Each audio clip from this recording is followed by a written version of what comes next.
Hello everyone, मैं गौतम पांडे। चलिए आज हम लोग एक्सरसाइज 13.4 को फिनिश करते हैं। तो ठीक है, देखते हैं। 3 नंबर क्वेश्चन तक मैंने करवा दिया था। चौथा नंबर है, धातु की चादर से बना और ऊपर से खुला एक बर्तन शंकु के छिन्नक के आकार का है, जिसकी ऊंचाई 16 सेंटीमीटर तथा निचले और ऊपरी सिरों की त्रिज्याएं क्रमशः 8 सेंटीमीटर और 20 सेंटीमीटर है। तो बोला है 20 रुपये प्रति लीटर की दर से इस बर्तन को पूरा भर सकने वाले दूध का मूल्य ज्ञात करें। साथ ही इस बर्तन को बनाने के लिए प्रयुक्त धातु की चादर का मूल्य 8 रुपये प्रति 100 सेंटीमीटर स्क्वायर की दर से ज्ञात करें। और बोला है कि इसमें पाई का जो मान आपको रखना है 3.14 लेना है। तो चलिए सबसे पहले तो हम लोग छोटा सा फिगर ही बना लेता हूं।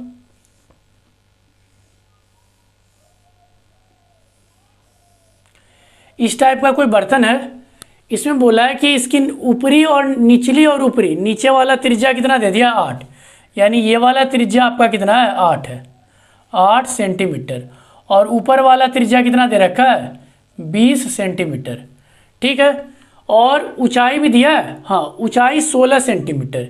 इस बर्तन की ऊंचाई कितनी दे रखी है 16 सेंटीमीटर। तो आयतन तो निकालना हो गया फिर। तो चलिए हम लोग छिन्नक का आयतन पहले निकाल लेते हैं, तभी तो पता चलेगा कि इस बाल्टी में कितना दूध रखा रहा है। ठीक, तो एक बार मैं जल्दी से डाटा लिखे देता हूँ क्या क्या दिया हुआ है। कैपिटल आर बड़ी वाली त्रिज्या 20 सेंटीमीटर, ऊंचाई कितना दे दिया है 16 सेंटीमीटर, छोटा वाला त्रिज्या कितना है 8 सेंटीमीटर।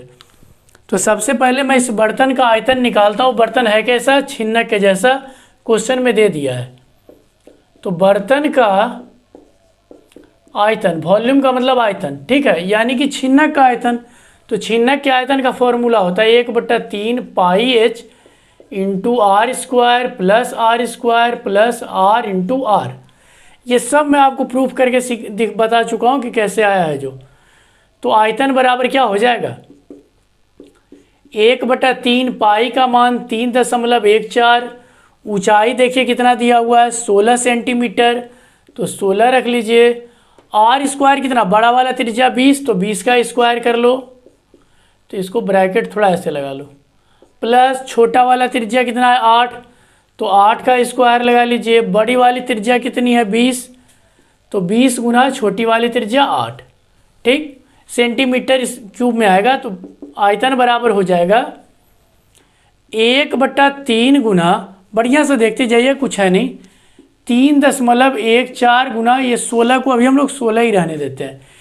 इधर को जब आप सोल्व करोगे तो 20 का स्क्वायर 400, 8 का स्क्वायर 64 और 20 अठे का 160। ठीक, ये कहाँ से आया, मतलब 20 गुना 20 करा तो 400, 8 का स्क्वायर मतलब 8 गुना 8। तो आयतन बराबर क्या हो जाएगा 1/3 गुना 3.14 गुना 16। इसको आप जोड़ लो तो कितना आ गया, चलो मैं ब्रैकेट हटा देता हूँ, जोड़िए। ये आपका 4, 6 और 6 12 का 2, 4 और 1 5 और 1 6, 624 सेंटीमीटर है, तो सेंटीमीटर क्यूब लगा लो। देखो ये 3 से कट रहा है, 3 दूने का 6 और 3 अठे का 24। तो अब आपके पास भी बराबर 3.14 गुना 16 गुना 208 सेंटीमीटर क्यूब आ गया। सबको जब आप गुना कर लोगे, ये पूरा का पूरा 3.14 गुना 16 गुना 208, तो आपके पास आ जाएगा 1044.992 सेंटीमीटर क्यूब। आप गुना कर लेना, इतना ही आने वाला है। ठीक है, इसके बाद ये डाटा दिया है लीटर के लिए, तो भाई हम लोग लीटर में निकालते हैं। ऐसे भी दूध क्या हम लोग लीटर में ही नहीं मापते हैं। तो सेंटीमीटर से यदि आप लीटर में बदलना चाहोगे तो 1000 से भाग दे दो। ठीक है, तो हम लोग क्या लिखने वाले हैं, बढ़िया से देख लीजिए। पूरा दूध भर सकने वाले दूध का मूल्य, मतलब हम लोग इसमें पूरा दूध निकाल लेते हैं, मतलब कितना दूध हटेगा। तो कुल दूध, कितना दूध इसमें हट रहा है, तो ये तो सेंटीमीटर में है। आप इसको 1000 से क्या करो, भाग लगा दो। 1000 से जैसे ही आपने भाग लगाया कि ये आपका किस चीज़ में आ गया, लीटर में आ गया, किस चीज़ में आ गया, लीटर में। और जब आप इसको 1000 से भाग लगाओगे तो आ जाएगा 10.45।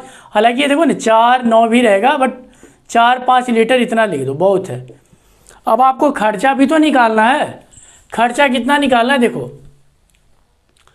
20 रुपया प्रति लीटर, यानी कि 1 लीटर का 20 रुपया, तो इतना लीटर का कितना होगा, तो हम लोग डायरेक्ट लिख देते हैं कुल मूल्य बराबर। ठीक है, कुल मूल्य बराबर, या कुल खर्च भी जो मर्जी करे वो लिख सकते हो।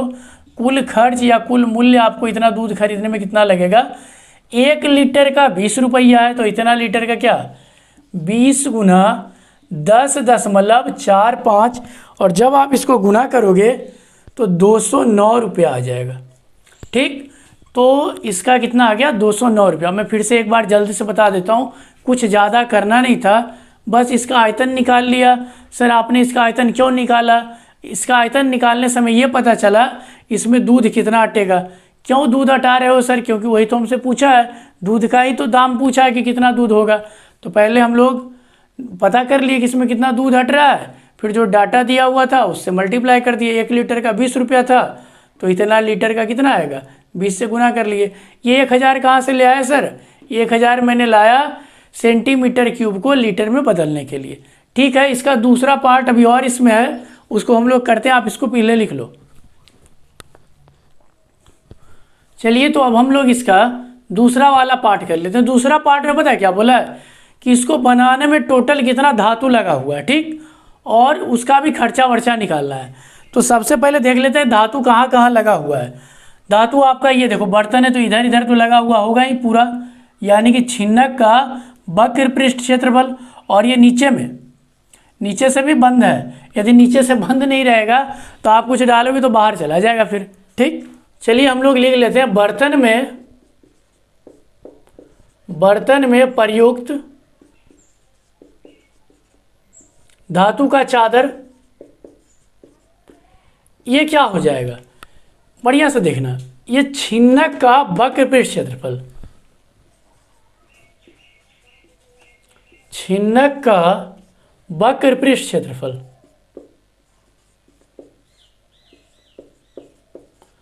प्लस ये नीचे वाला कैसा है, वृत्त है, तो प्लस वृत्त का क्षेत्रफल, यानी कि आधार का क्षेत्रफल। ये आप इसको लिख सकते हो, या आप इसको लिख सकते हो r त्रिज्या वाले वृत्त का क्षेत्रफल।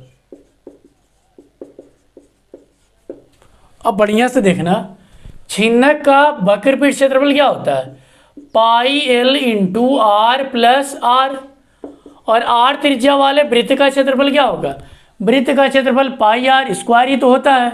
हाँ सर, तो पाई आर स्क्वायर।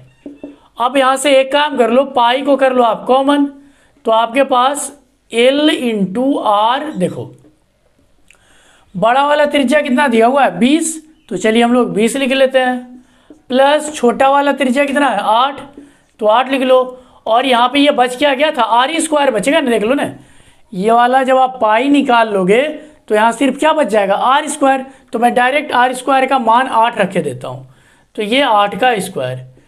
ठीक, एक लाइन मैंने जल्दी करा है, कुछ ज़्यादा किया नहीं हूँ, बस पाई को कॉमन कर लिया, तो ये एल बचा, आर प्लस आर मान रख दिया, बड़ा वाला 20 था, छोटा वाला 8 था, छोटा वाला 8 तो 8 का स्क्वायर, ये वाला पाई तो यहीं आ गया है।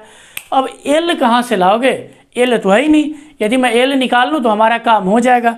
तो पहले हम लोग एल निकालेंगे। यहाँ पे देखिए मैं निकाल रहा हूँ, एल बराबर फॉर्मूला हो जाता है आपका √h² plus r minus r का होल स्क्वायर। तो h की वैल्यू कितनी है 16, तो 16 का स्क्वायर प्लस बड़ा वाला त्रिज्या 20, छोटा वाला 8 का होल स्क्वायर, तो √16 का स्क्वायर प्लस 20 में से यदि आप 8 घटाते हो तो 12, तो 12 का स्क्वायर, 16 का स्क्वायर 256, 12 का स्क्वायर 144। जब आप इसको जोड़ोगे तो आ जाएगा √400, और 400 का वर्गमूल क्या होता है 20। तो एल हमारा तिरछी ऊंचाई कितना आ गया 20। तो अब हम लोग एल के जगह में क्या रख देंगे 20। तो ये जो एल था, एल के जगह हम लोग क्या रखने वाले हैं 20। समझ में आया कि नहीं, हाँ सर आ रहा है, देख लो ये एल मैं अभी निकाला हूँ। अब तो बस सिंपल सा जोड़ घटाओ, पाई का भी मान रख दो 3.14, 20 और ये कितना हो जाएगा 28 प्लस 8 8 का 64, तो 3.14 इसको गुना करोगे तो 28 दूने का 56 प्लस 64, 3.14 गुना, आप जोड़ो इसको, 4 तो 4 ही रहेगा, 6 और 6 12, 5 और 1 6, 624 सेंटीमीटर स्क्वायर ये रहेगा, ठीक ना, क्योंकि क्षेत्रफल का यूनिट स्क्वायर होता है। अब जब आप इसको गुणा कर लोगे तो आपके पास आ जाएगा 1959.36 सेंटीमीटर स्क्वायर, इतना आपके पास आ गया। अब आपको दिया क्या है कि 100 सेंटीमीटर स्क्वायर में 8 रुपया, तो इतना सेंटीमीटर स्क्वायर में कितना, तो चलिए हम लोग लिखते हैं 100 सेंटीमीटर स्क्वायर में 8 रुपया, ठीक, तो एक में कितना हो जाएगा 8/100 रुपया, तो इसीलिए आपका है कितना 19, इतना है ना 1959.36 में, इतना में कितना हो जाएगा, चलो मैं यहाँ लिख देता हूँ, हो सकता है दिखे नहीं नीचे, इतना में कितना हो जाएगा 8/100 गुना, ये पूरा आप गुना कर लो 1959.36। जब आप इसको पूरा का पूरा सोल्व करोगे तो आपके पास कितना आने वाला है, देख लो बढ़िया से, आपके पास आ जाएगा 156.75 रुपया। इसको आप पूरा सोल्व करके गुना वना कर लेना, ठीक है, तो आपके पास इतना आंसर आ जाएगा। तो देखिए मैं फिर से बता देता हूँ एक बार, इसके लिए बस एल की ज़रूरत थी, एल मैंने निकाल लिया, यहाँ पे मैं दिखाया ही कि कैसे आपको जो चीज़ दिया हुआ था और क्या घटा तो आपने तुरंत लगाया वहाँ पे कि चलो भाई एल घट रहा है, एल मैंने निकाला। फिर कुछ नहीं था, इतना करने के बाद 100 सेंटीमीटर स्क्वायर का खर्चा 8 रुपया है, तो 1 सेंटीमीटर स्क्वायर का खर्चा इतना बटा में, एक एक नियम आप लोग बचपन में भी पढ़े होंगे, तो बोला इतना रुपया में, यहाँ मैं नीचे नहीं लिखा कि हो सकता है दिखे नहीं, तो फिर मैंने यहाँ पे लिख दिया। जब मैं मल्टीप्लाई इसको सोल्व करोगे तो ये पूरा का पूरा आपके पास आंसर आ जाएगा, ठीक है, तो आप लोग इसको लिख लो।